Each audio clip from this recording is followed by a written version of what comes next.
I am live. Okay, so Patty had a question, and it was, how much does liking a pin or commenting on a pin help with your analytics? It's a zero. It really doesn't help with your analytics at all. Pinterest, even though they call it a social media platform, isn't social. People don't really go on there to comment on pins or to reply on pins. And if there are comments, they're usually not very helpful.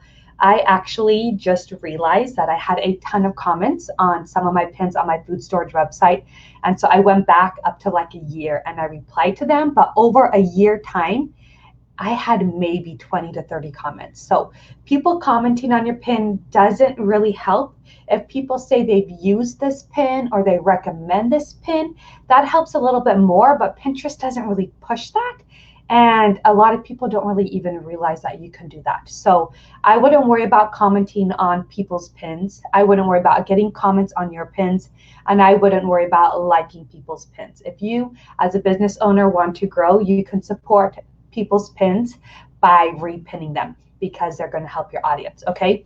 Now, if you do get comments on your pins, then go ahead and reply back to them. That's great. It's a great way to get that connection. You might get that pin seen a little bit more, but commenting on pins doesn't really help with your analytics at all. Now, on a quick note with that, story pins have become super, super popular lately. I haven't dug into them because I don't have time for that. And what I'm doing now is totally working. But I have been keeping up with what's going on with story pins because I want to know if it's something that I do need to invest that time into to learn and share.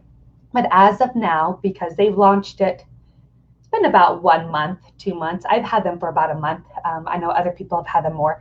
So what I hear with story pins is they get crazy, crazy, crazy views the very first 2 days, but nobody actually gets those clicks to the website. So if you're going to do story pins, that's great. But the long-term goal of Pinterest is it's best to just create fresh pins, pin manually, and those pins will stay on there forever. Story pins spike at about 2 or 3 days and then they drop. So you're not going to get a ton of traffic and stuff from that. People will see the story, but they don't actually click and head to the website. Okay, so that's my 2 cents on story pins.